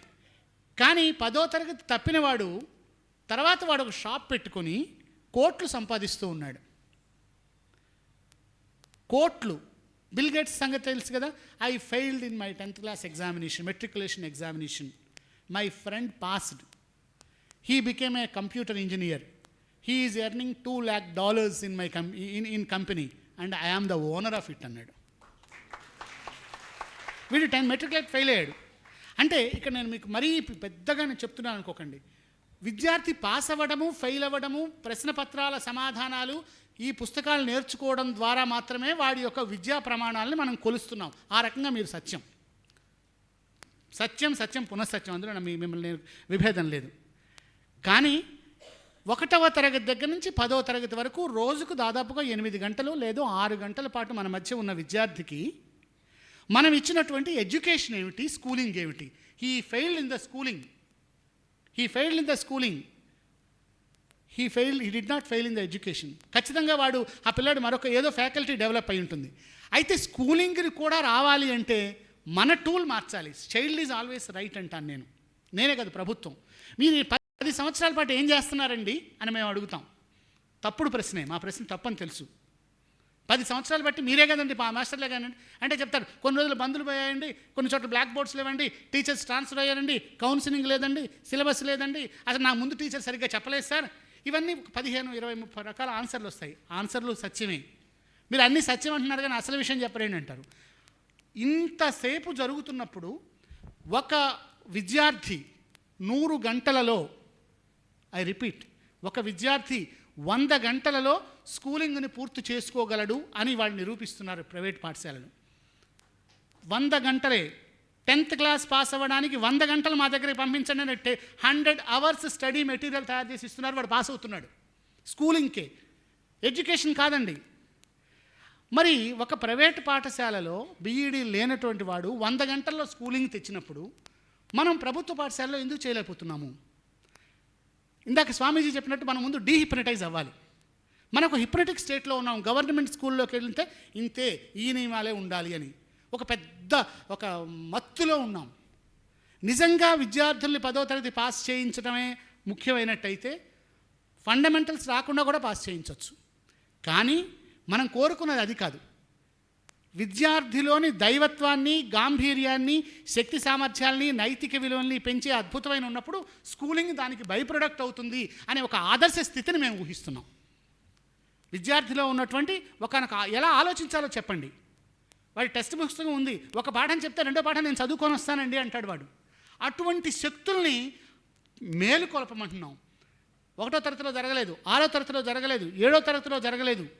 జూన్లో పాఠశాలలు ప్రారంభమైతే మీరు టెక్స్ట్ బుక్స్ మొదలు పెట్టకండి. ఎలా చదవాలి, ఎలా చదువుకోవాలి, ఎలా నేర్చుకోవాలి, హౌ టు లెర్నింగ్ ఎక్స్పీరియన్సెస్ అనేటటువంటి దానికి సంబంధించింది చెప్పాలి. అతని ఉపాధ్యాయుడు బహుశా ఇంతకుముందు లెక్చర్లో చెప్పే ఉంటారు ఎవరో ఒకళ్ళు. ఐక్యూ మీ అందరికి తెలుసు కదా, ఇంటెలిజెన్స్ కోషెంట్. ఒక సాధారణమైన మానవుడికి 100 ఐక్యూ ఉండాలి. వాడు తన పనులు తాను చేసుకుంటాడు. డాక్టరో ఇంజనీరో కావాలంటే 120 ఐక్యూ ఉండాలి. ఎంసెట్ క్వశ్చన్ పేపర్ 120 ఐక్యూ ఉన్న వాళ్ళు మాత్రమే ఆన్సర్ చేసే విధంగా తయారు చేస్తారు. అదే ఒక శాస్త్రవేత్త కావాలంటే 140 ఐక్యూ ఉండాలి. ఒక డాక్టర్, ఇంజనీర్ కావాలంటే 160 ఐక్యూ ఉండాలి. ఒక రాజకీయ నాయకుడు కావాలంటే 180 ఐక్యూ ఉండాలి. ఒక కవి కావాలంటే 200 ఐక్యూ అయి ఉండాలి, కవి కళాకారుడు. ఒక టీచర్ కావాలంటే 220 ఐక్యూ ఉండాలన్నాడు. ఎందుకు? ఒక ఎంసెట్ పాస్ అవ్వడానికి ప్రాబ్లం లేదు, వాడు నేర్చుకునే ఎబిలిటీ అని చెక్ చేస్తారు. డాక్టరు నేర్చుకున్న విద్యని మందులు రాసి ఇవ్వడం ఎవరికి ఎక్స్ప్లెయిన్ చేయాల్సిన పని లేదు. శాస్త్రవేత్త నేర్చుకున్న విషయాల నుంచి కొత్తది కనుక్కోవాలి, ఎవరికి ఎక్స్ప్లెయిన్ చేయాల్సిన పని లేదు. Is not answerable. నువ్వు ఎలా తయారు చేసావా ఈ ఫార్ములా అంటే ఎవరికి చెప్పాల్సిన పని లేదు. ఒక రాజకీయవేత్త తనకు తెలియని విషయాన్ని తెలిసినట్టు నటిస్తూ అందరినీ నమ్మించగలగాలి, ఏ నాలెడ్జ్ లేకుండా. ఏ నాలెడ్జ్ ఎక్కర్లేదు, he has to make believe. అబ్బో ఆ ఎమ్మెల్యే గారు వచ్చారంటే నమస్కారం సార్, మన ఎదురేగి హెడ్ మాస్టర్ గారు వెళ్ళి కూర్చోబెడతారు, ఎందుకంటే ఆయనకు అన్నీ తెలుసు. హీఈస్ ఒమినిపోటెంట్ అనే ఒక భ్రమలో మనం నమ్ముతూ ఉంటాం. అయితే ఎమ్మెల్యే అయితే చాలు, మినిస్టర్ అయితే చాలు, సీఎం అయితే చాలు, ప్రైమ్ మినిస్టర్ అయితే చాలు, బికాజ్ పదవి అతనికి ఇస్తూ ఉంటుంది. అది మెయింటైన్ చేయడానికి 180 ఐక్యూ కావాలి. కవులు కావాలంటే వాళ్ళకు ఊహాలోకాన్ని సృష్టించాలి. టీచరు వీళ్ళందరూ చేసినటువంటి వాటిని తన వయసు కన్నా కూడా 3వ వంతున్న వయసు విద్యార్థికి అప్లై చేసి చెప్పాలి. మీ వయసు 30 సంవత్సరాలు, మీరు చెప్పే విద్యార్థి వయసు 15 సంవత్సరాలు, మీరు 15 సంవత్సరాల విద్యార్థిలాగా మారాలి. 15 సంవత్సరాల వయసుతో కమ్యూనికేట్ చేయాలి. 30 సంవత్సరాలు కమ్యూనికేట్ చేస్తే వాడికి ఎందుకు అర్థమవుతుంది? కాబట్టి ప్రభుత్వ పాఠశాలలో విద్యార్థి తనంతట తాను నేర్చుకునేటటువంటి స్కిల్స్ని చెప్పడం మనం మర్చిపోయాము. కేవలం స్కూలింగ్, టెక్స్ట్ బుక్, మూల్యాంకనం, ప్రిన్సిపల్స్ ఆఫ్ ఎవాల్యుయేషన్, ఇవే వీటి మీద ఆధారపడుతుంది. ఒక్కసారి టెక్స్ట్ పుస్తకంలో నుంచి బయటకు వచ్చి 3 నెలలు పిల్లలతో గడపండి చాలు, వాళ్ళు తప్పనిసరిగా సాధిస్తారు. ఇది విప్లవాత్మకమైనది. 3 నెలల పాటు పాఠాలు బోధించద్దు. జూన్, జూలై, ఆగస్ట్ విద్యార్థి ఎలా చదువుకోవాలో నేర్పండి, వాడు మీ బడి మానేయడు. ఇది మేము నమ్ముతున్న సిద్ధాంతం.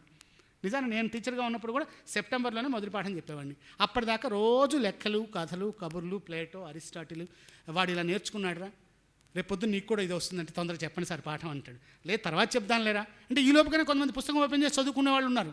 ఒక రకమైన మాయ. Any other questions? సార్ ఇక్కడ అందరు టీచర్స్ ఉన్నారు కాబట్టి ఈ మాట అడగదలుచుకున్నాను సార్. అంటే ఒక డాక్టర్ అయినా, ఒక యాక్టర్ అయినా, ఒక లాయర్ అయినా గ్రామ ప్రథమ పౌరుడు నుండి దేశ ప్రథమ పౌరుడు వరకు తయారు చేసే బాధ్యత, గొప్ప వృత్తి ఒక టీచర్సే sir. So really very appreciative in teachers. కానీ ఇదే ఇంతమంది టీచర్లు గవర్నమెంట్ స్కూల్లో చక్కగా మీరు ఇందాక చెప్పినట్టు ఒక ప్రైవేట్ స్కూల్లో బీఈడీ లేని వాళ్ళు ఉంటారు. కానీ అదే ఒక గవర్నమెంట్ టీచర్ కొట్టాలంటే ఆరి తేరి చదివి ఉండాలి. అలాంటి గొప్ప టీచర్లు మరి వాళ్ళ పిల్లలకి ప్రైవేట్ పాఠశాలలో ఎందుకు పంపిస్తున్నారు? ఆ కళాశాలలో ఎందుకు చదివేయలేకపోతున్నారు గవర్నమెంట్ స్కూల్లో? మీరు చెప్పారు ఇందాక, మీరు గవర్నమెంట్ స్కూల్లో ఉండి ఈరోజు అమెరికాలో నా స్టూడెంట్ అని ఎంత గర్వంగా చెప్పుకుంటున్నారు. మరి వీళ్ళు కూడా ఇక్కడ ఉన్నటువంటి టీచర్సు నా కొడుకు నా స్కూల్లో చదివించి ఈ స్థాయిని తీర్చిదిద్దుతున్నానని ఎందుకు చెప్పలేకపోతున్నారు? ఇలా చేయడం వల్ల ప్రైవేట్ స్కూళ్ళు వ్యాపారంలా తయారైపోయినాయి.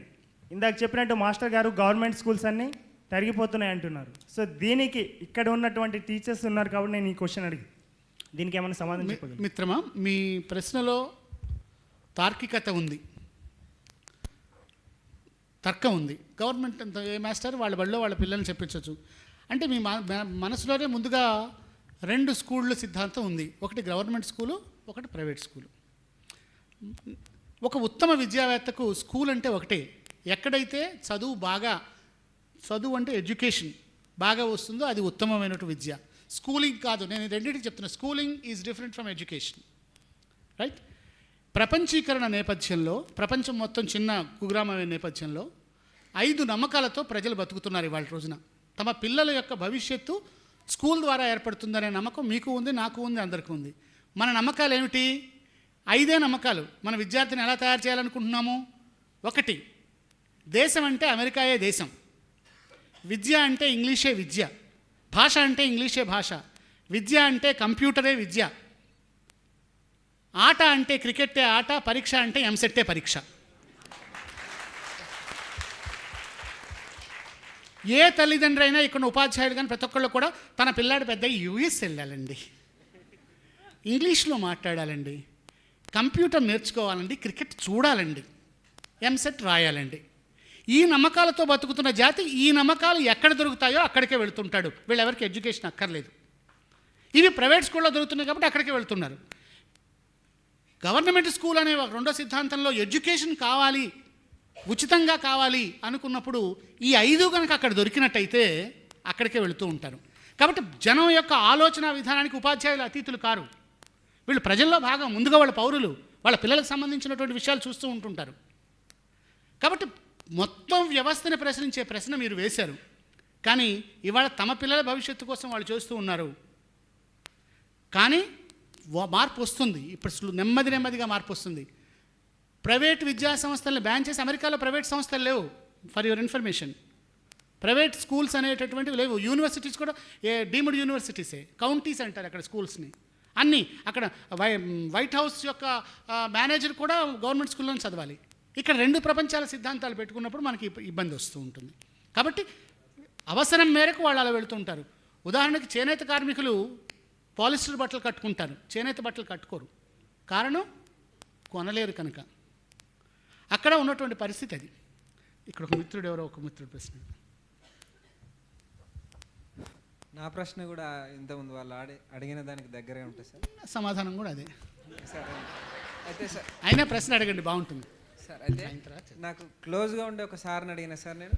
మనకు ఇప్పుడు గవర్నమెంట్ టీచర్ రిక్రూట్ కావడం కోసం బీఎడ్, తర్వాత టెట్, తర్వాత డిఎస్సి ద్వారా 1000 మంది అప్లై చేసినప్పుడు అతి తక్కువ మంది, మరి 10,000 మీద లెక్క పెట్టండి జాబ్స్లో మనం రిక్రూట్ అయినప్పుడు, ప్రైవేట్ స్కూళ్ళల్లో అంత మంచి రిజల్ట్ వస్తుంది, వాళ్ళకంటే ఎక్కువ శాలరీ మనకిచ్చినప్పుడు, వాళ్ళకంటే ఎక్కువ నాలెడ్జ్ మన దగ్గర ఉన్నప్పుడు, మరి వాళ్ళ దగ్గరే మనకంటే ఉన్నతమైన మార్కులు ఫలితాలు అక్కడ వస్తున్నాయి కదా, దీనికి ఏంటి సార్ మీ సమాధానం అన్నప్పుడు వారు నాకేమని చెప్పారంటే, ప్రైవేట్ స్కూళ్ళకి వెళ్ళేవారు ఆర్థికంగా బాగున్న వాళ్ళు, వాళ్ళ దగ్గర ఇంటి దగ్గర అటువంటి వాతావరణం ఉంటుంది చదువుకోవడానికి. మన దగ్గరికి వచ్చే పిల్లవాడు ఇంటికి వెళ్తే వాళ్ళ నాయన తాగొచ్చి వాళ్ళ అమ్మని తిడతా ఉంటే, తంతా ఉంటే, ఆయనకి చదువుకునే అవకాశం లేకుండా ఉండడం వల్ల మన దగ్గర తక్కువ మార్కులు వస్తున్నాయని ఆ సార్ చెప్పింది సార్. దీంతో మీరు ఏకీభవించనండి.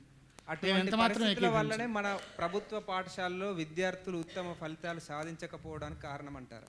కాదు, నేను ఈ విషయంతో పేదరికం అనేది విద్యార్థినికి ఎప్పుడూ అడ్డం రాదు నేను నమ్ముతాను.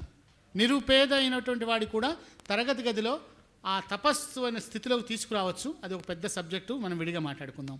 ఒక్క చిన్న సమాపన తర్వాత మన సలా సాంబరెడ్డి గారు మనకు మాట్లాడుతూ అంటున్నారు. ఒకే ఒక్క విషయం చెప్తాను, ఒకే ఒక్క విషయంతో నేను మీ నుంచి సెలవు తీసుకుంటాను.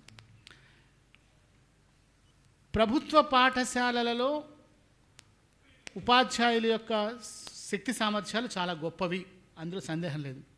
ఇవాళ బీఈడీ చేస్తున్న విద్యార్థులు ఎవరు 10th క్లాస్ అవ్వగానే మా విద్యార్థిని ఇంటర్మీడియట్ అవ్వగానే ఎస్జీబీటీకి పంపిస్తావా ఎంసెట్కి పంపిస్తావా అని ఒక చాయిస్ పెడితే అందరి ముళ్ళు ఎంసెట్ వైపు వెళ్తుంది. అంటే ఒక వర్గం అంతా కూడా ఇంజనీర్లు డాక్టర్లుగా వెళ్ళిపోతున్నారు. కొంతమంది బీఎస్సీ కంప్యూటర్స్కి వస్తారు. బీఏ ఎంతమంది తీసుకుంటారు? ఆ బీఎస్సీలో ఉన్న వాళ్ళు ఎంఎస్సీ ఎంబీఏ చేస్తారు. ఏసీటు రాకపోతే బీఈడీకి వస్తున్నారు. బీఈడీ ఎంత జరుగుతుందో మీకు తెలుసు. సెప్టెంబర్ దాకా సీట్లు ఉండవు. జాయిన్ అయినటువంటి 3వ రోజు టీచింగ్ ప్రాక్టీసులు, 28 రికార్డులు, సర్టిఫికేట్ తీసుకొస్తాము. అప్పుడు డిఎస్సికి వెళ్తున్నాము. తద్వారా ఇటీవల ప్రభుత్వ పాఠశాలలోకి వస్తున్నటువంటి వాళ్ళకి ఇంతకన్నా బెటర్ జాబ్ వస్తే ఎగిరిపోవడానికి సిద్ధంగా ఉన్నటువంటి ఒకనొక జాతి వస్తుంది. వీళ్ళు మోటివేట్ చేస్తారా? ఇవాళ రామకృష్ణ మఠంలో మిమ్మల్ని అందరినీ తీసుకొచ్చినటువంటిది ఉద్దేశం ఏంటంటే, ఉపాధ్యాయ వృత్తి స్వీకరించిన తర్వాత మొట్టమొదటి చెప్పాను, అదంటే నాకు ఇష్టము, అది పని కాదు, నాకు ఇష్టము అనుకునేటటువంటి ఒక ఉపాధ్యాయ వర్గం కొత్తగా తయారు చేయాల్సిన అవసరాన్ని దృష్టిలో పెట్టుకొని ఇవాళ రామకృష్ణ మఠ్ ఎక్సలెన్స్లో తయారు చేసింది. ఫర్గెట్ ద పాస్, మీరు ఎంబీఏలో ఏవీ గొప్పాల్సిన అవసరం లేదు. ఇవాళ ఉపాధ్యాయ వృత్తిని స్వీకరించిన తర్వాత నేను ఎంతమంది అద్భుతమైన విద్యార్థులను తయారు చేస్తాను. ఇప్పుడు వస్తున్నటువంటి అంటే 1990కి ముందు రిక్రూట్ అయిన టీచర్సు, 90 తర్వాత రిక్రూట్ అయిన టీచర్స్లో తేడా ఉంది, మీరు గమనించే ఉంటారు. 90కి ముందు ఉన్న ఆయన సీఎల్ అడగడానికి మాస్టర్ దగ్గర, హెడ్ మాస్టర్ దగ్గరికి వెళ్ళడానికి ఇప్పటికీ సంశయిస్తాడు. 2005 తర్వాత రిక్రూట్ అయిన వాడు సెల్ ఫోన్లో సార్ రేపు రావట్లేదు సార్, మరి ఇవాళ కూడా రాలేదంటే అది చెప్దామనే ఫోన్ చేశాను సార్. సింపుల్. వాడు ఫస్ట్ ఫోన్ చేసేసి మాస్టర్కి ఫోన్ చేసి రేపు రావట్లేదు సార్ అంటాడు. అలాగా ఓకే, మరి ఇవాళ ఎందుకు రాలేదంటే అది చెప్దామనే ఫోన్ చేశాను సార్ అంటే 2 రోజులు సీఎల్ వచ్చేసింది. అంటే ఈ రకమైనటువంటి విధానాలు ఉన్నాయి. ఏదో జోక్గా చెప్తాను, నేను చెప్పే ప్రతి జోక్ వెనకాల ఒక విషాదకరమైనటువంటి కన్నీళ్ళు ఉన్నాయని గుర్తుంచుకోండి.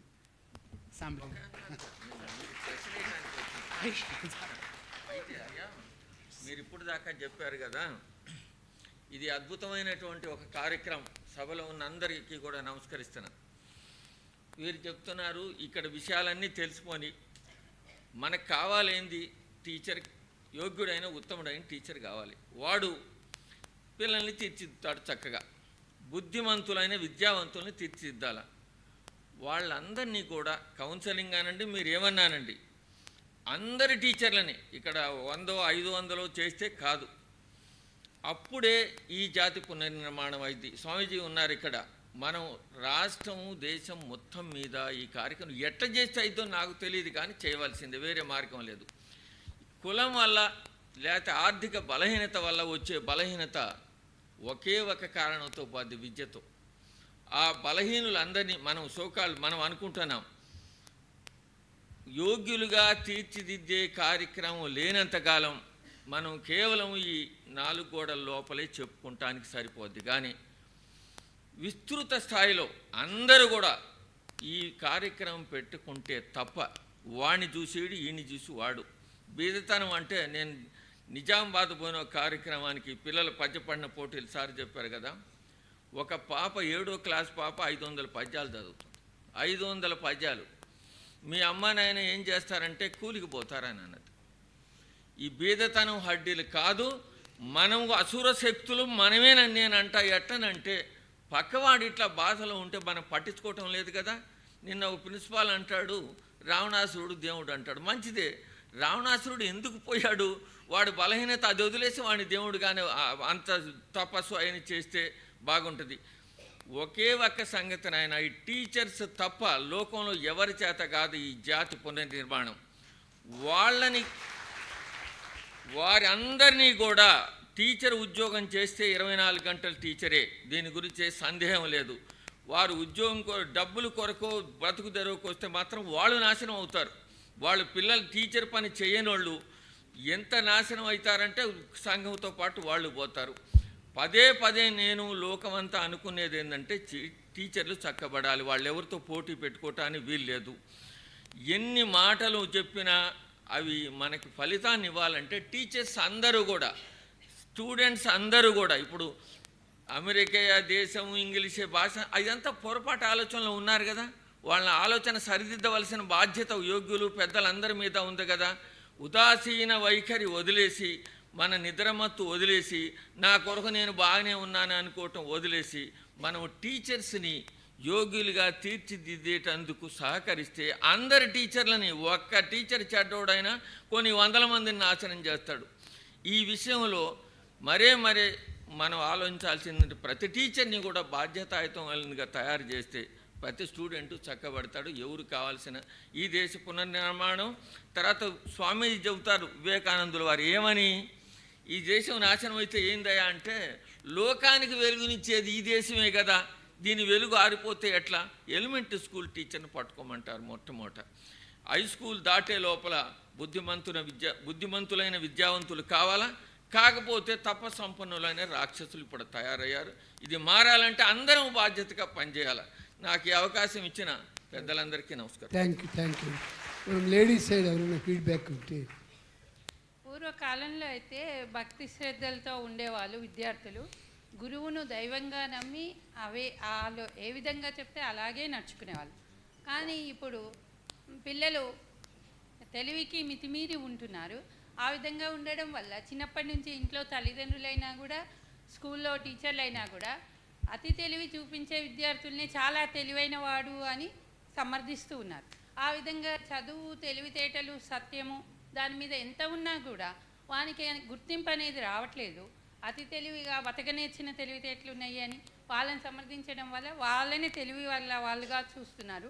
తర్వాత వాడు ఇందాక మీరు చెప్పినట్టుగా 10వ తరగతి పాస్ అవ్వకున్నా కూడా వాడు పైకి వెళ్ళి డబ్బు సంపాదించే మార్గం, ఆ పద్ధతి అనేది వాళ్ళలో చాలా ఉంటుంది. ఆ విధంగా డబ్బు సంపాదించి డబ్బే జీవితం అనే స్థాయికి ఎదిగిపోయి డబ్బుతో దేనైనా చేయవచ్చు అనే పద్ధతిలో ఎదిగి డబ్బు కోసమే వెనకబడుతున్నారు. ఆ విధంగా మన దేశంలో, భారతదేశంలో ఎక్కువగా డబ్బు ప్రాధాన్యత ఎక్కువగా ఉండి ఈ స్త్రీల మీద అత్యాచారాలు అనేవి కూడా ఎక్కువగా జరుగుతున్నాయని. మీ ప్రశ్నలోని పిండితార్థం నాకు అర్థమైంది. ఏంటంటేనేమో విద్యార్థులలో అతి తెలివి ఎక్కువైపోయింది అని. దీనికి స్వామీజీ ఉపన్యాసంలో మొట్టమొదటి చెప్పారు, వైరస్, యాంటీవైరస్. విద్యార్థికి వైరస్ ఆల్రెడీ ఉంది చుట్టూరు.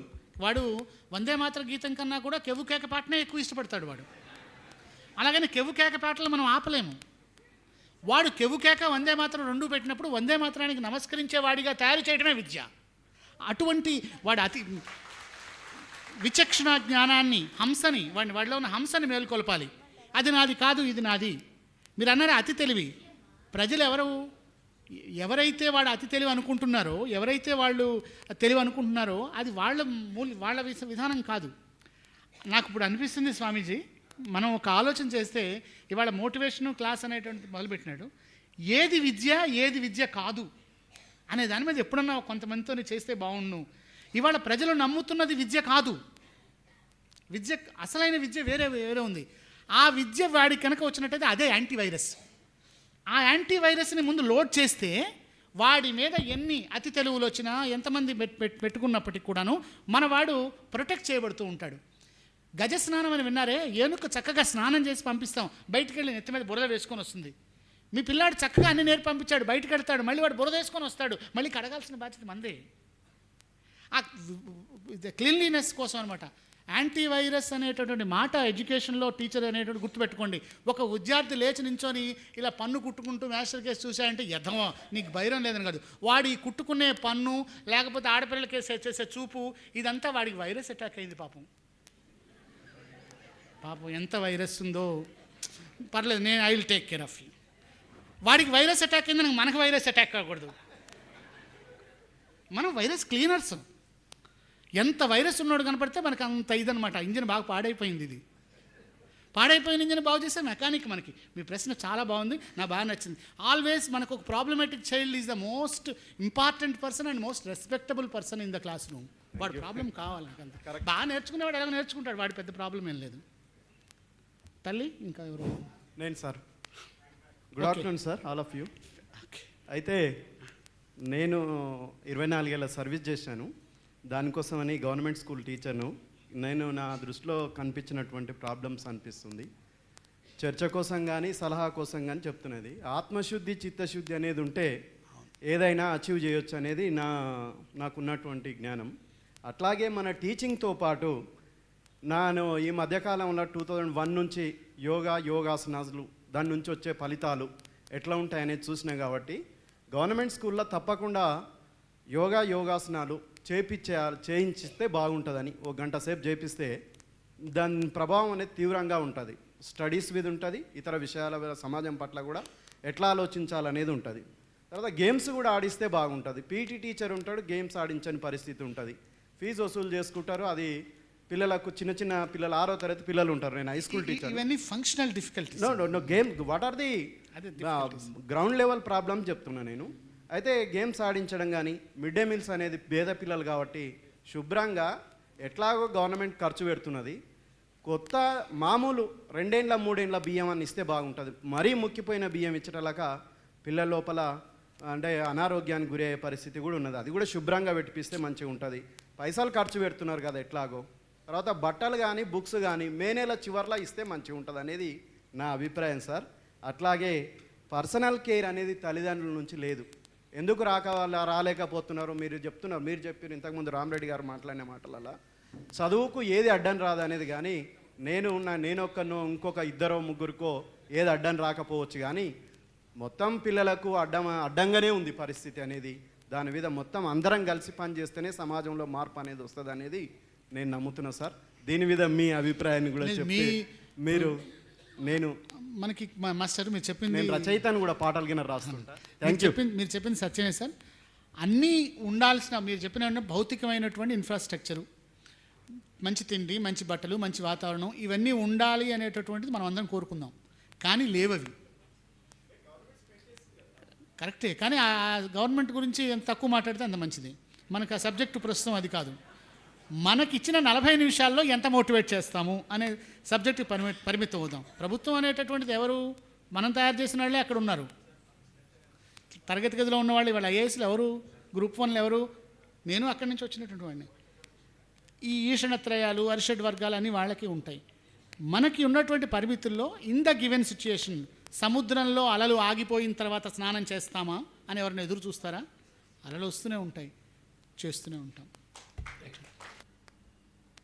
1వ తరగతి నుంచి 10వ తరగతి వరకు చదివిన పిల్లవాడు దరిదాపు సంవత్సరానికి 250 సార్లు, అంటే 250 సార్లు, 10వ తరగతి వరకు 2500 సార్లు మన ప్రతిజ్ఞను వల్లే వేసినారు. ప్రతిజ్ఞలో ఉన్న 9 వాక్యాలు 9 మహాకావ్యాలు. ఆ మహాకావ్యాల గురించి టీచర్లు ప్రాపర్గా చెప్పకపోవడం వల్ల రైట్ ఫ్రమ్ భారతదేశం నా మాతృభూమి, మాతృతో సమానం చేసి లాస్ట్ సెంటెన్స్ వారి శ్రేయోభివృద్ధిలే నా ఆనందానికి మూలం అన్నారు.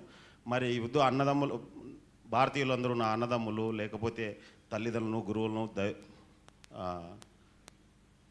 అందరినీ రకరకాల సెంటెన్స్లో, ప్రతి సెంటెన్స్లోనూ గివెన్ మీనింగ్ ఉంది అన్నట్టు. సో ఆ టీచర్లు ఎవరైతే పొద్దున్నే హెడ్ మాస్టర్ కానీ టీచర్లు కానీ ప్రాపర్ మీనింగ్ వాళ్ళకి చెప్పకపోవడం వల్ల అది ఒక పద్యం మాదిరిగా చూసుకొని తర్వాత మర్చిపోయినారు జీవితంలో. నేను ఈ మధ్యన ఇదే విషయాన్ని చాలామందిని అడిగితే చాలామంది ఆశ్చర్యపోయినారు యాక్చువల్గా. సో అది ఈ టీచర్లు ఇక్కడ నేను బిఎస్ఎన్ఎల్ అని మాధవరెడ్డి అన్న ఇన్విటేషన్ ఇస్తే నేను వచ్చినాను, జస్ట్ ఇది చెప్దామని అడిగినాను. Thank you sir. Thank you very much.